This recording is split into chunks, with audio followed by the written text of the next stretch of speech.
On this episode of the Dubcast, you've got myself, Poletti, being joined as always by Burke, and once again, this league has continued to deliver its trademark madness. Yeah, look, the day the dub stops delivering is the day the dub dies. Yeah, yeah, no, I think that is more than fair. It was an insane weekend of results, as well as two midweek games, both on Wednesday. One of which is arguably the shock of the season, as the Western Sydney Wanderers beat Melbourne City 1-0, while Sydney FC's start to life under James Slaveski was okay-ish against Brisbane, but you know there's only so much you can do with one training session and all of 36 hours in charge of the squad before you actually play a game in terms of, you know, implementing systems and the like, but we'll get into all of that. It's been a few weeks since we've done this because we've known exactly where we're going to go off the top for the last few episodes. Burke, what was your big storyline from the weekend? Oof, my big storyline from the weekend was.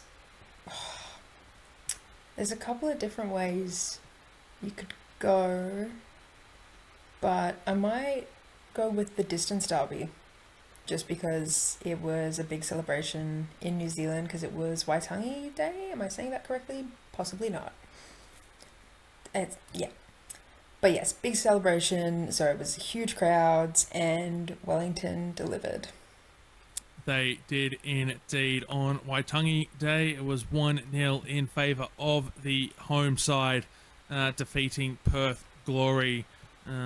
On 2 p.m. Friday afternoon for where we live, 4 p.m. in Wellington, and the grand old time of 11 a.m. out west in Perth. Maybe the time zones had a little bit to do with this, because, like, I don't know about you, but, like, I'm still a barely functioning human being at 11 o'clock in the morning, even if I've been awake for a couple of hours. I can't imagine if that's where my body is on the time zone, trying to get used to it. At that point, Michaela Woods with the goal in the 49th minute. So it was an interesting game, I'll say. I think Wellington had a chance to win by more were it not for Teresa Morrissey in goals, and I'd also say the Perth Glory had a chance to score as well were it not for Vic Essen in goals. Overall, this was a very, very good match, and Wellington, at least at the time of the game, probably rightly deserved to go top of the table for the first time in club history. Yeah, which is like really, really great stuff. I mean, it's what I guess the Wellington board and stuff have been kind of promising the fans in that they're spending all their money and putting a real focus on the women's team and wanting to deliver, and they are delivering. It's a shame that their time at the top of the table only lasted a short period, but you know, this league, you can be second one day and eighth the next somehow. So I'm sure their time will come again that they'll sneak their way back into top spot. I mean, they're certainly going to have a number of chances to do so. Of course, finishing top two would guarantee them the week off in the first week of the final, so they wouldn't have to play the elimination finals and would get their choice of leg being home, or like where they would play their home leg and their away leg in that order, in the order that they chose over the semi-finals. I swear I know how to phrase sentences, but yes, no, I thought, overall, a very good game here by the Phoenix. Rightly deserved. My big storyline from the weekend, I don't think there's anywhere else to go other than we'll head out to Casey Fields, because that was a game of football. My word, just days after losing to the Western Sydney Wanderers, firmly cementing Sydney FC at the bottom of the table with that loss. I certainly know that, at least from some people online, particularly after Kaya Stevenson scored the first two goals of this game for the Brisbane Roar after a couple of rare errors from Melina Mires, so very uncharacteristic errors from Melina Mires, that, you know, questioning Melbourne City and whether or not things might be on the up. Well, they didn't need to wait till half time for that kick up the backside, because it was one-way traffic after those two goals. Rebecca Stott in the 36th minute, Holly McNamara in the 41st, and Briley Henry just after half time in the 48th. Devon Jackson in the 69th minute, Aideen Keane rounding it off in the 82nd minute. What a comeback. Oh my god, that opening 15-minute period was just insane. Props to Kaya Stevenson. Props to Brisbane in general for taking advantage of those errors, because that's what you should be doing when any team is messing around. Very uncharacteristic of Mires to have, I believe both of the goals came because of keeping errors. I know the first one certainly did. Yeah, the first one was she dropped the ball basically straight into the path of Kaya Stevenson. And then the second one was playing it out from the back, as we know City love to do, and it resulted in a turnover. And Kaya Stevenson was able to take full advantage of it. I wouldn't say directly at fault, but maybe like 60% at fault. Which is definitely more percent than you want to be at fault for something. Ideally, 0%. Would be usually the best. But yeah, props to Brisbane. This game looked... Where was I at the time when this was being played? I was at dinner with my family, and I was watching it on my phone. And then when I saw those two goals, I was like, you know what? Maybe I don't need to see this. And closed my phone. But yeah, Melbourne City, they've done this before. They did this to Perth in the opening round of last season. Also at Control Suburb Pitch, although I don't know if it was 5 goals. It might have been 4-2 by the end of that one. But yeah, they've done this sort of thing before, where they find themselves in a hole and dig themselves out. And they really dug themselves out. Like they weren't just out of the hole, they were building a sandcastle with the leftovers. I really enjoyed Aideen Keane's goal. Aideen Keane was fighting for her life to score or to make a positive impact on the score sheet, especially considering last week, it wasn't even last week, a few days ago, the unfortunate own goal she conceded against Western Sydney Wanderers to give them that win. And she did. She made it. Congrats to her for that goal. It was a nice one too. But I really enjoyed, after the fact, she'd scored, she ran up to the fence line to try and celebrate with some of the fans, but they were behind these like really tall fence. And I thought that was really funny. If you haven't seen it, go watch the footage of that. Yeah, I will say, Teo in commentary for that one, Teo Palazzari in commentary for that one, was like, and Aideen Keane's looking for some fans to celebrate with, and they're locked away. He did make that joke of everyone's locked behind the fence. Look, I'm sure there's a joke in there somewhere about Melbourne City and not having fans. But I'm not going to make it. Now I'm really thinking about it. Where is it? Give me some time. I might find it. Let me ponder this one. But the win sends Melbourne City back to the top of the A-League women table. So they did so in quite emphatic fashion, arresting a bit of a skid that they'd been on over the last couple of weeks as well. There's never a good time. There's never a bad time to find your form again. And unfortunately for Brisbane Roar, it was against them after they'd come off a win against Sydney. Do you think maybe the playing group was just a little bit, I don't want to say unprepared, because that would be the wrong term to use, but maybe just like feeling the effects a little bit from the midweek rescheduled game against Sydney FC? I'd say it's probably likely, but I don't know how much you can really put into that. But yeah, I'd say it would have had an impact. Yeah, and then Brisbane, of course, will face Sydney again such as the quirk of the rescheduled game. They'll do that on Friday night, which will be Sydney's last game for a month, but we'll get into that in a moment or two. We'll stay in Melbourne now because we'll head across to, well, we'll stay in the state of Victoria. I can't exactly say we'll stay in the city of Melbourne because this game didn't take place in Melbourne. It took place in Shepparton, which saw Melbourne victory 2, defeating the Newcastle Jets 1 on Saturday night. This game pushed back because of heat. It was a Claudia Chico own goal in the 64th minute, which gave Melbourne victory a 1-0 lead before Kelly Brown from the spot in the 74th minute equalised before Holly Furphy made it 2-1 in the 82nd minute. This very much looked like a game that had 2 drinks breaks and was taking place in insufferable conditions for the players that probably shouldn't have been taking place. That would be because it was.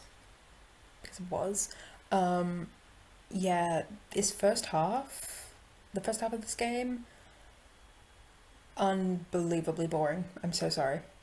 This middle of nowhere mid-off is what the first half was. Thank God they came out and decided to do something in the second half. But yeah, definitely, you could definitely see the heat impacting this game.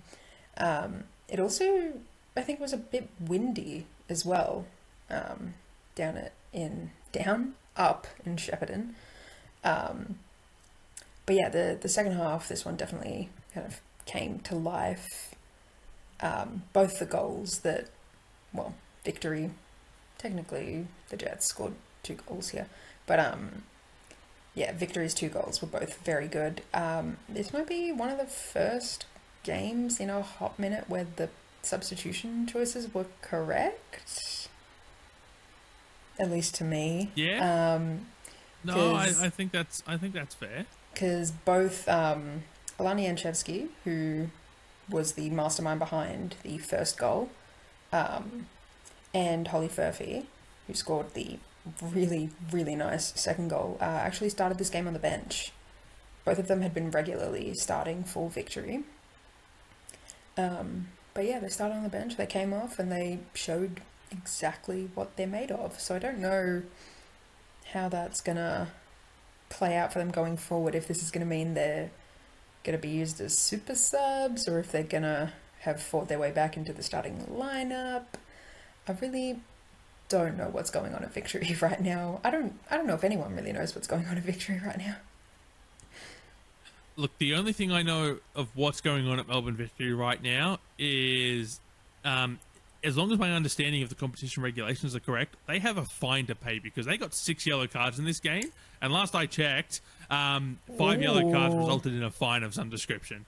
That's so fun. I wonder how much it is. Yeah, this game was a yellow card, masterclass. There were 7 yellow cards in total, 6 of them to Melbourne Victory players. Everyone and their mother was getting a yellow card. She would have yellow carded the crowd if she could have, it was a lot. And it was the Newcastle goal, the penalty, it was interesting because obviously I wasn't in Shepparton. No offense to the people of Shepparton or the people that went to Shepparton, but that's not me. I'd been on a 3.5 hour hike that day, and that was enough. Don't go on 3.5 hour hikes. Don't do that. But yes, I wasn't there, so I was watching it on the broadcast. And of course, as we all know, the commentators for A-League Women's Games and I believe A-League Men's Games are all mostly called from Sydney. Some A-League Men's Games, but yes. All the A-League Women's Games are, yes, which is lovely.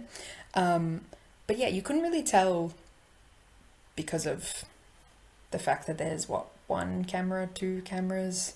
You couldn't really tell. This isn't the fault of the commentary team, No. But because obviously they don't get to choose the fact that they have to commentate from a studio and not from the ground. But they couldn't tell who was being infringed upon for or like who it was that was causing Yeah. the foul for Yeah. the Okay. penalty? So let's talk about this. So you've got you've got Josie Allen stampeding in for the ball challenge in the second half, looking obviously to try to get her team back in this game. So we're down 1-0 at this point. Josie Allen goes down. Penalty is blown. Claudia Bunge Is also there. Looks absolutely livid that a penalty has been awarded seemingly against her, which Kelly Brown successfully converts. Now, I think it was a penalty, and I'll tell you why I think it was a penalty. Because I don't believe the foul was against Claudia Bunge. I believe it was against Rosie Curtis, who shouldered Josie Allen in the back, which caused Josie Allen, who, at least in my opinion, looked to be slowing down a little bit at that point to try and genuinely go for the ball, into Claudia Bunge, which has caused Josie Allen to essentially trip over the ball, go down and receive the penalty. Now, obviously, we don't, as you said, we don't exactly have the camera angles. That was my interpretation of it. I definitely think it was a little bit on the softer side of penalties, but I think it was a penalty. That being said, seemingly everybody else seems to think that it was a penalty blown against Claudia Bunge. In which case, one of them. Yeah, exactly. So you don't think it was a pen? Until I rewatched the footage and thought, oh, actually she's calling it against Curtis, because otherwise it better have been called against Curtis. It doesn't make sense. Yes, I agree. Well, otherwise there's an anti-Kiwi agenda going, or maybe an anti-Claudia Bunge agenda growing in this league, because that would be 2 weeks in a row she's been done in. So that's where I was coming from when we were discussing it off mic just before, is that if it was against her, why do we hate Claudia Bunge suddenly? What did she do? The opinions of Burke do not necessarily reflect those of Poletti, the Dubcast, or Roundball Australia as a whole. You should just get a banner that you can just have pop up, so you don't need to constantly say it. So anytime I start talking, you can just be like, actually, we don't know her. We couldn't get anyone else, so she's on the show, but we don't know her. It seems other podcasts in this country can't get anyone else because you're on 50% of the women's football podcasts in this country. Okay, to be fair, to me, you did ask me. I did, yes, so, I did. Look, okay, so I'm going to go a little bit inside baseball here. Somewhat responsible for my oversaturation of this market. Look, I am going to go a little bit inside baseball here. When we were... This was before we'd even consider putting the prospect of Roundball Australia together. Like, I want to say... So this would have been... It was definitely after the Women's World Cup in 2023. When the old A-Leagues of Our Own podcast was running under the Inner Sanctum banner, which we rebranded into Roundball Australia at some point. I definitely considered the idea of the women-specific podcast, and legitimately, Burke, you were the person I was going to ask to do it with, but because things kind of didn't work out, wasn't able to get that going until we'd started Roundball Australia, at which point you'd already been snapped up by Beyond 90, and I'm just like, yeah, you know what, fair call, because I would have made the same call myself, and I did about a year later. I'm in high demand. I don't know what else to tell you. Well, mostly that there's no one else. So sorry. You're going to hear from me. Somewhere. Somehow. I will be heard. Because there's nobody else to hear from. Anyway. But anyway, back to the football. Back to the actual football. Melbourne victory, back inside the top six, by virtue of the fact that Central Coast Mariners didn't play last week because they had the bye. Look, I know this game took place in insane temperatures.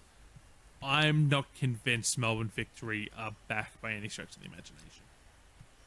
No, I have been deeply unconvinced by Melbourne victory for quite a while now, actually.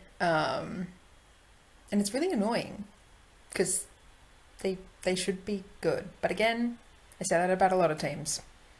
A lot of teams in this league should be good. But that is the way with sports. Not everyone can be good, because otherwise you don't have a competition, you have a rec league, where some people are taking it really seriously and other people are not. We need everyone to be taking it seriously, guys. Please. Yep. No, I think that is fair.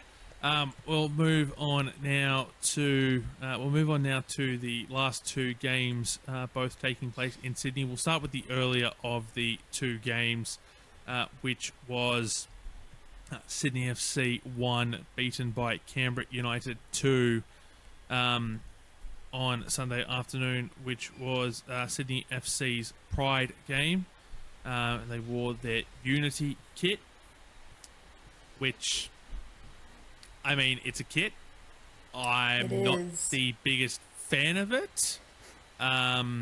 Somehow it simultaneously looks better and worse than what last year's Unity kit did. Okay. That being said, I purchased it, so of course, because I'm a sucker for pretty colours. Yeah. I'll come back to that at a later point, because I certainly have some thoughts about things that happened around the particular game. Thoughts to do with the Sydney dangerous concept, team? I know. Whoa. But the game itself, Beth Gordon opened the scoring in the 13th minute after an assist from Sasha Grove. Madison Asen levelling it after a not a mistake, but coming together between Sally James and one of the defenders of a set piece. Probably a little bit of miscommunication, I'd say, there for that one. Mary Standish-Floody in the 86th minute, making it 2-1 after a red card in the 62nd minute to Kirsty Fenton for denial of an obvious goal-scoring opportunity, and she'll serve a one-game suspension for that.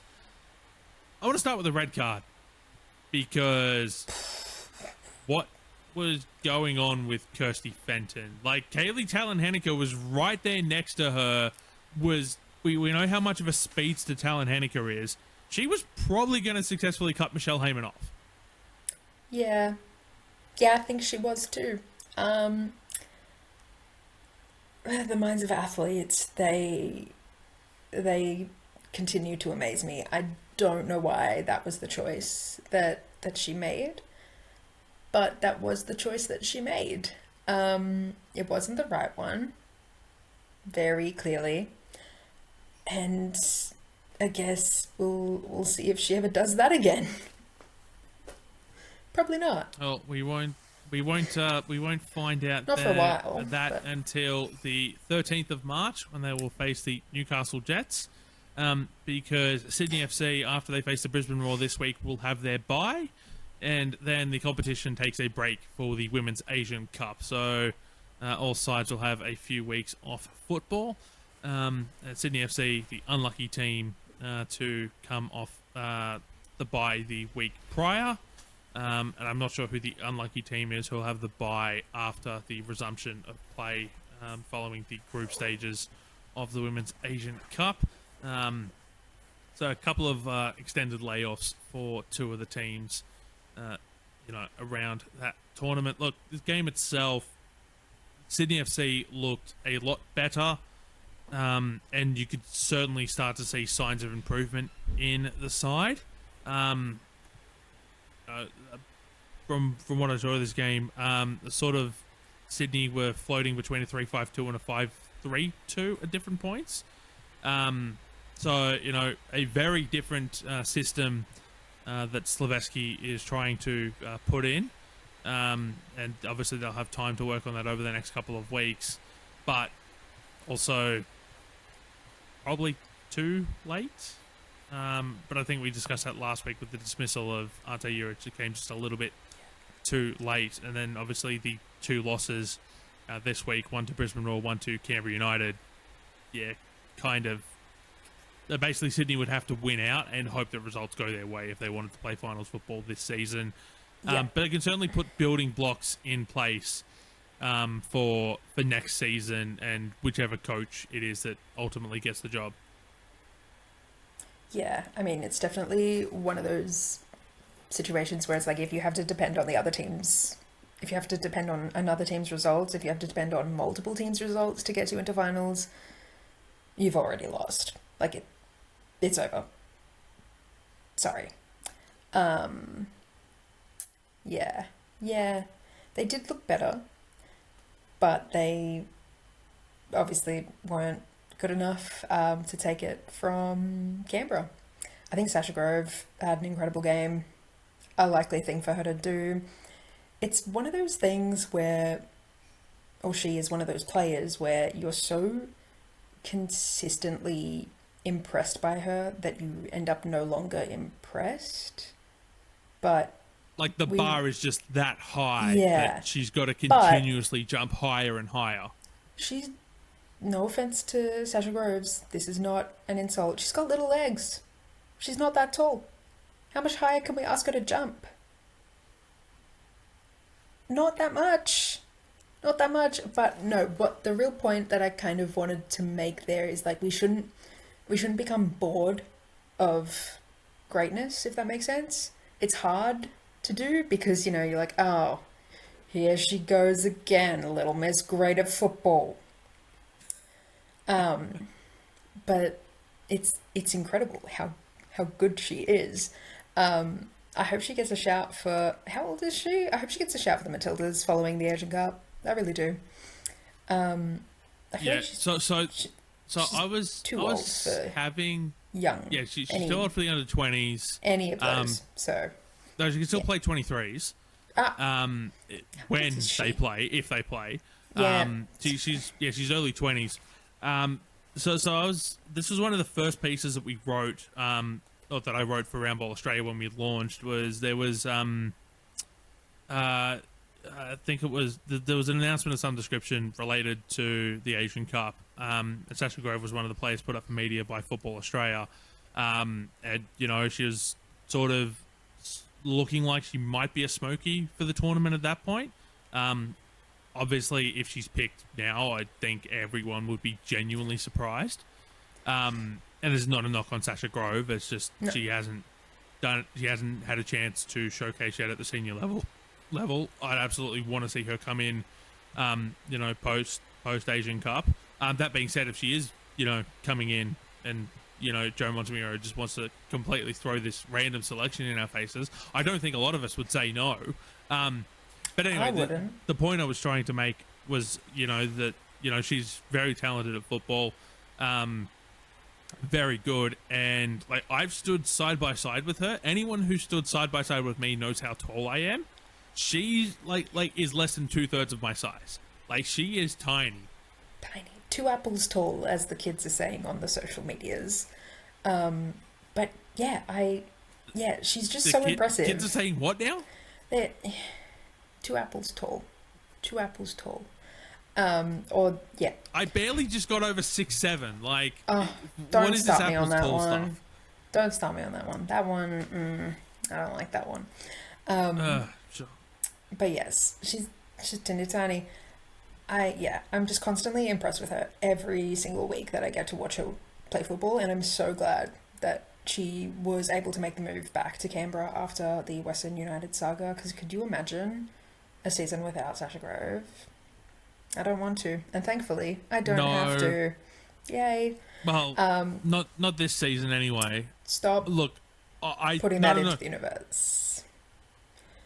I think we're getting to the point where Sasha Grove is going to be going overseas, and I think it is going to be one of the greatest travesties of this league that Canberra United will not get a transfer fee for her. Yeah. 2-year contract, anyone? 2-year contract, anyone? Please?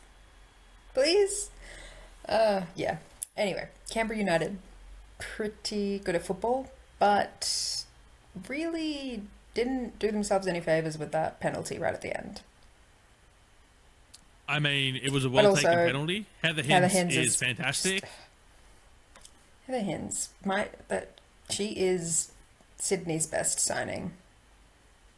by far. By 100% far.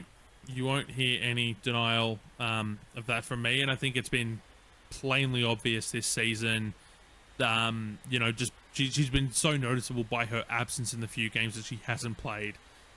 Just how good she is. The last game we need to talk about: Adelaide 1, Western Sydney Wanderers 0. This game moved from Saturday afternoon because of heat. And a change of venue as a result, going from the Western Sydney Stadium to Wanderers Football Park, the 7 p.m. Sunday kickoff. Adelaide probably should have had a goal like 10 minutes into this game. The ball certainly looked like it across the line. Obviously, the referee and the assistant referee disagreed. And then an unfortunate own goal to Danica Matos was the difference between the two sides. Something that she knew absolutely nothing about.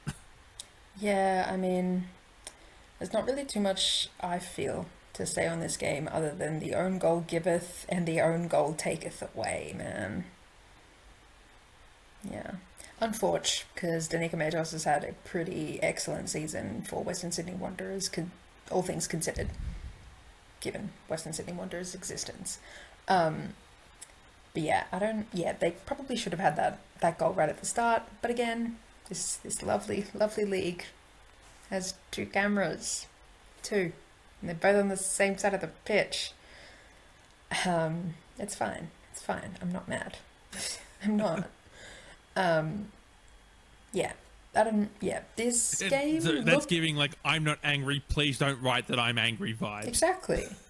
But it's answering a lot of questions that are already solved by my shirt that says I'm not angry on it. So, don't know what you're going for there. I feel like Adelaide kind of made this harder for themselves than it should have been, if that makes sense.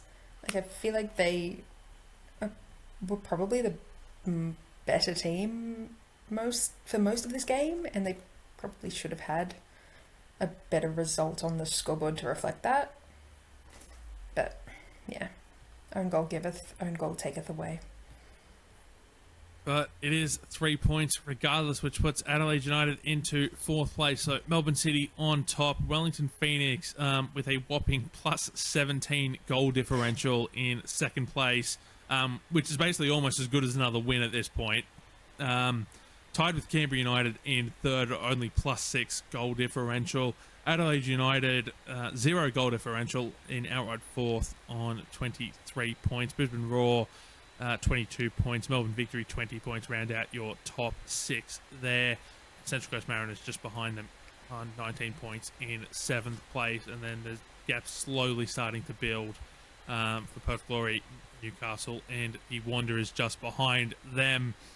And Sydney all the way at the bottom with a win gap to the Western Sydney Wanderers on 12 points. Still only 11 points, though, between first and 10th.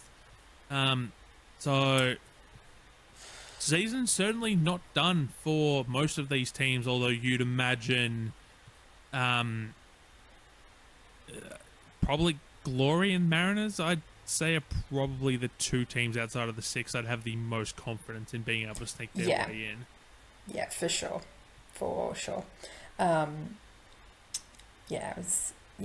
Melbourne City are first. A lot of people are second, but also a lot of people are third. And Sydney FC are still 11th, is how I'm reading the table. You can read it correctly if you'd like, but that's how I'm taking it. That's fair. Move on to player news now. We've got 2 pieces of news outside of the Brisbane Roar. Sian Fryer, the worst was confirmed. ACL injury, she's done for the year. Her Asian Cup hopes are over as well. Angie Beard returns to the Dub. She will be playing for the Brisbane Roar for the remainder of the season, although she will be missing a couple of weeks because she is part of the Philippines squad for the Women's Asian Cup. That piece of business coming about because of Leah Varley's departure, which we touched on last week. There was an article I read a little bit earlier on Football 360 written by Kevin Sangster, who's been part of Roundball Australia as well. at various points over the last couple of years, and basically did an interview with Brisbane Roar Chief Operating Officer Zach Anderson, and this Leavali deal came about incredibly quickly. 5 a.m. there was a conversation. There was a phone call. By 3 o'clock that day, Leavali was gone. Whoa. So it was like 10 hours, something like that. Like that was how quickly this deal came together because of the window closing in Germany as well. So it was a very very quick move to put together. You can head over to football360.com.au to read that article in full. But yeah, so that's player news out of the Raw. Another harsh piece of news. Holly Caspers, who went down in the Sydney Derby a week and a half ago, is confirmed by the club have done her ACL as well. There's a point brought up by Teo Palazeri on Dubzone last week. Obviously, you've got Holly, Maddie, and Eddie Caspers in the family. All of them play football. Eddie Caspers has also done his ACL. I don't know if Maddie has off the top of my head, but certainly not good regardless. We wish Holly Caspers all the best in her recovery, because when she's fully fit, she is one heck of a player to watch.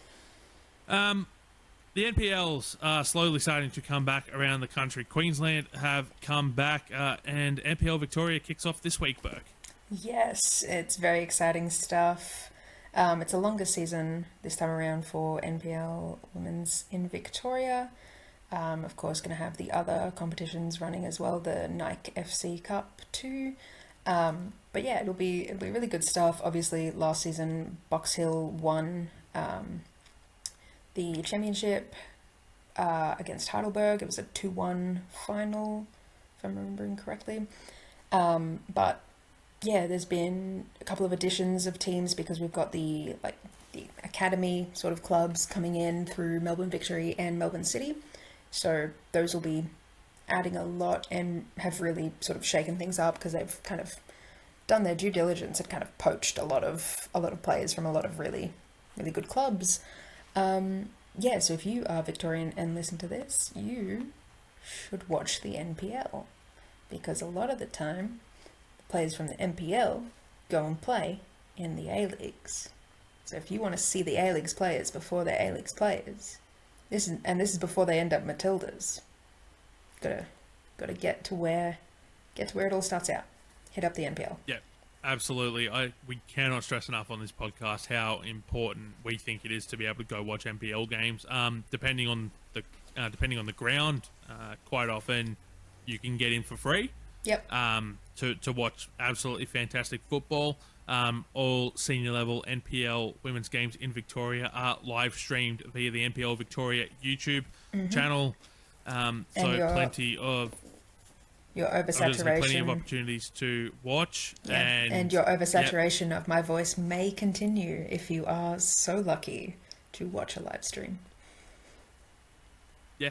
But there's also just there's so many good players in this league. There's so many good players. So we were talking before. Obviously, all the NPL Victoria squad lists are out. They were released last month by Football Victoria, and Avondale.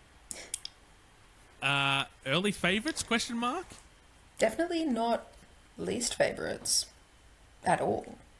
They've got some crazy talent. One of which is Elise Cullen-Knight on that squad. I'm just trying to find the full list because I don't want to miss any names. Come on, well, while you're doing that, a player who popped up for Avondale last year as they chased promotion to the senior competition, the top flight competition in Victoria, was Beatty Goad. She is back after retiring from Melbourne Victory at the end of the end of 2024, she made her way back to the NPL. For Avondale, successful, was a key part of getting them promoted, and will once again turn out for Avondale this year. So, this is a player who should have had more caps for the Matildas than what she did. An absolutely fantastic, fantastic player to look at. So 100% if you get the chance to watch these games, 100% I cannot recommend enough that you go and have a look at them. There'll be other what am I trying to say here? Other leagues kicking off over the coming weeks. NPL New South Wales gets underway closer to the start of... actually, I think it is the 6th of March, the first games kick off. So right in the middle of the Asian Cup group stages as well. So there's going to be no shortage of football for you to look at. You can head to, I believe it is the NPL Victoria website, to have a look at all of the fixtures and where they are taking place. If you want to get to some of the games, otherwise check the NPL Victoria YouTube on the weekends, and check with your state federations as well. NPL South Australia, NPL Western Australia, Northern New South Wales, as to where you can stream those games as well. Burke, you finally found the Avondale squad list. Yes, I did. It's a stacked team. Yes. So on this squad, there are a few names that you may have heard of. One of which being Biddy Goat, that we have spoken about. Another of which being Hannah Wilkinson of Melbourne City fame, who I believe is returning to football in between studying medicine, I think. Also on this squad list is none other than Elise Kellen-Knight, who has once again playing for Avondale. I believe she's been with them for the last couple of seasons. Other familiar names will include Kuria Okino, who played for Melbourne Victory a couple of seasons ago. There's some NPLW greats in here as well, like Sydney Allen, where is it? Asuka Miyata, who was with Heidelberg last season.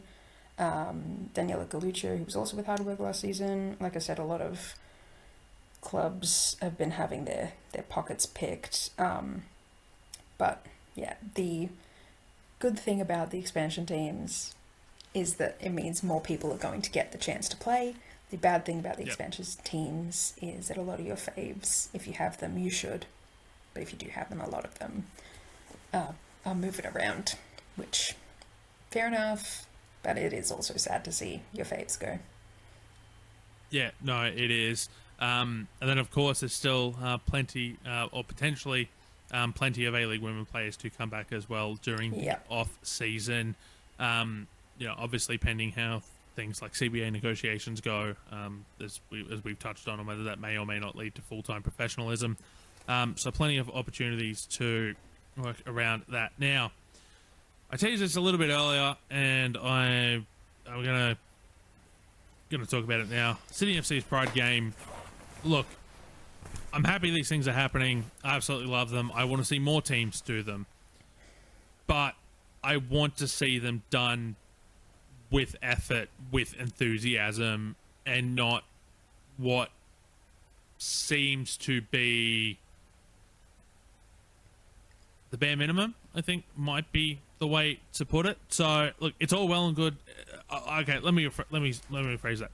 The bare minimum would be just saying you're doing a Pride game and sticking a couple of rainbows up around the ground. I think that would be the bare minimum. That would be the floor. And so Sydney have put in a bit more effort than that, particularly by the fact that they've done a bespoke kit.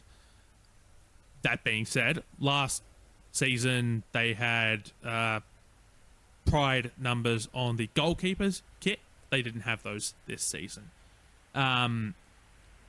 There's just other small things going on. Like if you have a look, like they brought the flying bats back this season as well, to do some activations at the game.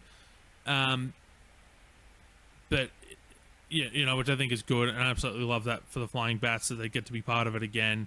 But if you saw the photos circulating on socials of some of the flag bearers before the game, and you compare the size of the Sydney FC flag to the size of the Progress Pride flag that was being held by the same person as well, it looks like the little one you might pick up for $1 at like at like the reject shop or something like that, right? Like it was very small, comparatively speaking, and felt like quick, take this, just like, and I want to see more. I want to see teams genuinely put the effort into their displays, and this goes for every team in the competition. If you're going to do something, just do it right, do it well. And I think that's that's what I want to see, and I think this is one where you and I are in complete agreement on this, Burke. If teams are going to do it, we want to see them do it well. Put in a proper effort, and there's obviously no dedicated round for the Pride celebrations this year. Something I had completely forgot I had sitting in my inbox until Sydney's Pride game on the weekend, when a discussion on Blue Sky sort of jogged my memory of it. So the league is holding a league-wide Pride celebration again this year. Obviously, it was being led by the Pride Cup match between Adelaide and Melbourne Victory, which took place last month. Other clubs are able to opt in and nominate games they want to take part in the celebrations for these matches, being held out across a more spread out period than what it has been over the last couple of seasons. They are still doing LGBT QAA inclusive education with clubs as being rolled out with PFA and Pride Cup. So like there's still things happening. Like I said, I think it's all well and good to do stuff behind the scenes, but if you're going to have outward displays and Pride matches, put some effort into them. Yeah, and I don't see why they can't. I mean, you'll like this. It's the ice hockey. I know some of the clubs go absolutely full send for it. I know some of them really really drop the ball, but some of them go absolutely full send, and I really think we should too. I really do. Yep. There was a UK ice hockey team that really missed the mark a couple of weeks ago. Not going to delve too much into that, but no, I'm definitely reminded of a Pride game in the NHL a couple of years ago. It was put on by the Tampa Bay Lightning, where I think it was like 2 players wore Pride tape and had Pride tape on their sticks, and I think that was it. Like, you wouldn't, instead if you walked to the arena, you wouldn't have known it was a Pride game or anything like that. But then you've got other players who, they've got Pride tape on their sticks. The entire team's got Pride tape on their sticks. That being said, I also wouldn't necessarily be looking to the NHL, as a beacon of inclusivity for the LGBTQIA community as such. Who does it really well? The basketball. The women's NBL. Yes, the NBL does a fantastic job in this country. Obviously, they do it. I believe they do it very well in the US, the WNBA, but the WNBA does everything well. The WNBL, they do really, really good job. They had, I saw heaps of stuff for their Pride round, and they all, a few of the clubs had custom kits and stuff, and there was lots of outreach. Yeah. Everyone should be doing that. Everyone should be doing that. Yep. As I said, if you're going to put on a Pride game, just put some effort into it. I don't think it's that hard to do. Looking briefly ahead to the Asian Cup as well. We've got a couple of preliminary squads ahead of the tournament. So obviously, as we touched on last week, 26 player squads will be the maximum size.